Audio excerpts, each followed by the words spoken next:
Oi, pessoal. Então, dando continuidade aqui aos conteúdos do segundo ano, a gente vai entrar em um novo que eu ainda não expliquei na sala, não fiz nenhum tipo de abordagem, mas eu vou explicar direitinho para vocês e depois eu vou pedir uma atividade de fixação, tá bom?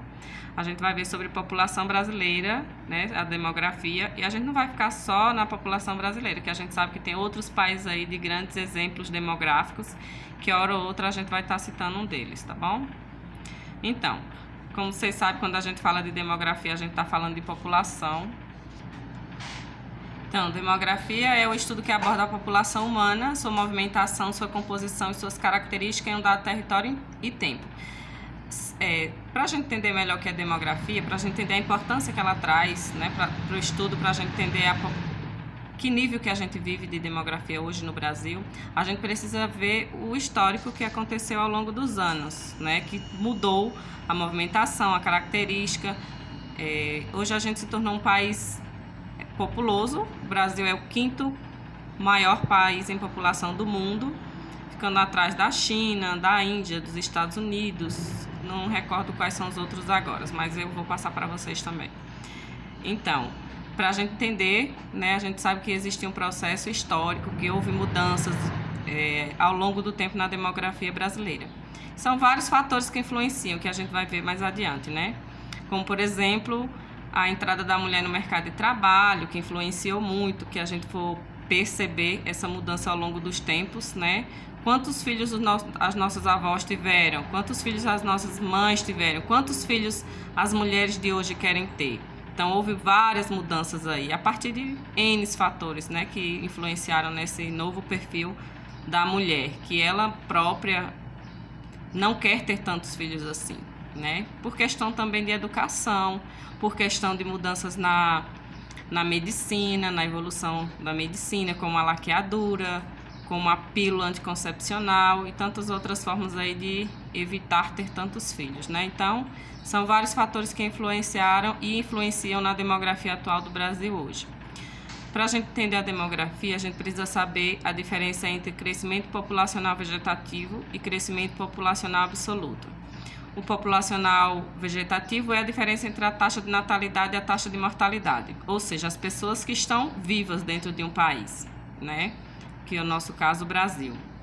E o crescimento populacional absoluto é o saldo migratório e as taxas de natalidade e mortalidade. Ou seja, além dessa diferença dessas pessoas que nasceram e estão vivas dentro do país, também as que chegaram e as que saíram são contadas, né?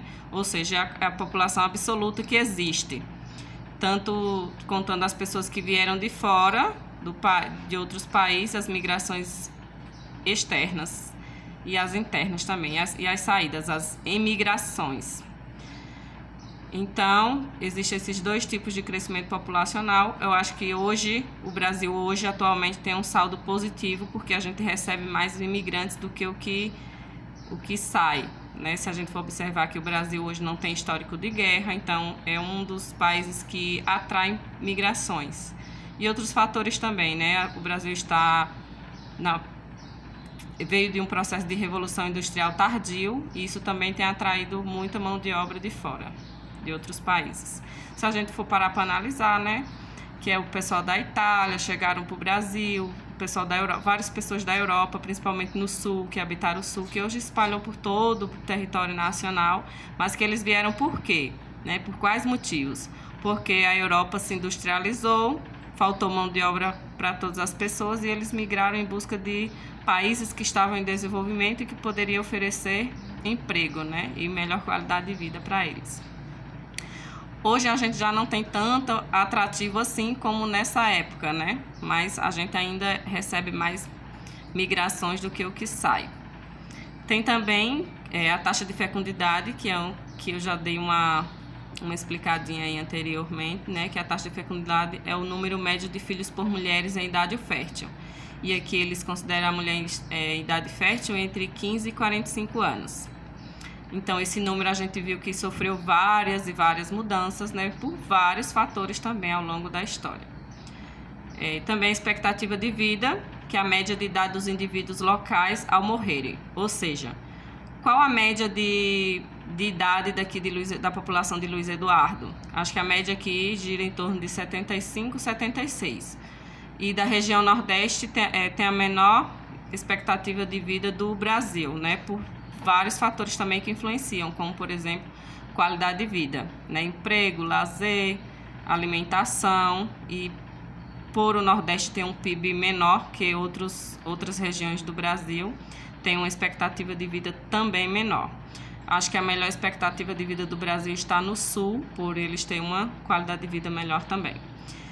Com isso, com esse aumento também na expectativa de vida em todo o mundo, a gente sabe que a expectativa de vida era muito baixa há alguns anos, algumas décadas atrás, né? E que tem evoluído, no nosso caso, a passos muito lentos, mas em outros territórios aí internacionais a gente sabe que tem uma expectativa de vida muito boas, ou não, como é o caso da África, né? Algumas regiões da África. A gente tem evoluído, mas não tanto quanto deveríamos. O crescimento do número de idosos, isso é no mundo. Todas as faixas etárias que compreendem os idosos são crescentes na participação populacional. Necessidade de investimento para atender a demanda de idosos. Crescente número de aposentados em todo o mundo em relação aos contribuintes. Onde que a gente quer chegar? Se a gente sabe que a população tem uma melhor qualidade de vida e elas morrem com idade maior, a gente sabe que tem que ter uma demanda para atender essa quantidade de idosos no país, né? Quem é que paga o salário dos aposentados? Somos nós que estamos ativamente trabalhando, não é isso? Não deveria ser assim, né? A gente sabe que a melhor administração da Previdência seria que a gente pudesse pagar a nossa futura aposentadoria. A gente ainda não chegou lá, então a gente vai lidar com o que a gente tem, ou seja, os atuais trabalhadores pagam os atuais aposentados, né? E a gente tem tido uma dificuldade para atender esse público de idosos, ou seja, aumentou muito a quantidade de idosos e a gente sabe a quantidade de desempregados que tem no país hoje também, né? Só os formais pagam a conta da aposentadoria, que é a Previdência Social. Os informais, os trabalhadores informais não entram aí nessa conta, né? Então, por isso também temos esses déficits na Previdência. Como vocês já ouviram falar, que passa nos jornais aí, nas notícias, nas mídias aí direto, essa reforma na Previdência Social que gerou muitas críticas, né? E muita gente defendendo também. Eu acho que a Previdência deveria acontecer, não tem como fugir, já que a qualidade de vida do brasileiro melhorou, mas acho que não deveria ter tomado proporções tão grandes como aconteceu nesse reparo, nessa reforma que aconteceu no Brasil, né? Então, a melhor qualidade de vida é um dos principais fatores que influenciaram nessa reforma da Previdência. As condições de trabalho depois dos 60 anos, a gente sabe que tem empresas que dão uma condição melhor para essas pessoas já de idade elevada. E existe também um grande fator, né, para as pessoas que se encontram aí nessas faixas etárias, que é a dificuldade para conseguir emprego. A gente sabe que tem uma empresa que quer contratar um funcionário, ele vai dar preferência a quem? A uma pessoa de 45, 50 anos, ou a uma pessoa de 30 anos, que tem uma melhor desenvoltura, né? Principalmente nesses trabalhos que exigem mais força e firmeza. Então, a gente sabe que é real essa dificuldade de encontrar esses empregos, esses trabalhos formais, né? E daí... Então, aí daí cabe a cada um de vocês analisar, né? Como que deveria acontecer essa reforma da Previdência. A gente tem que fazer uma autocrítica, né, desse modelo que aconteceu aqui no Brasil, que pretende fazer com que os idosos tenham mais tempo no mercado de trabalho. Aí envolve várias questões, né? Vários questionamentos aí que a gente pode se perguntar. Até que ponto as pessoas estão aptas a trabalhar, né? A se doar assim numa empresa pública ou privada, seja ela de qual natureza for. Então, depois eu vou passar a atividade para vocês no Google Sala de Aula, no Classroom, e aí vocês podem me mandar suas dúvidas sobre o assunto. Também vou passar as páginas que vocês podem ter como consulta, e vocês também podem pesquisar na internet, em livros aí, revistas sobre esse assunto aí, que é um assunto bem atual hoje, bem debatido, né? Então, finalizando aqui, viu? Até mais.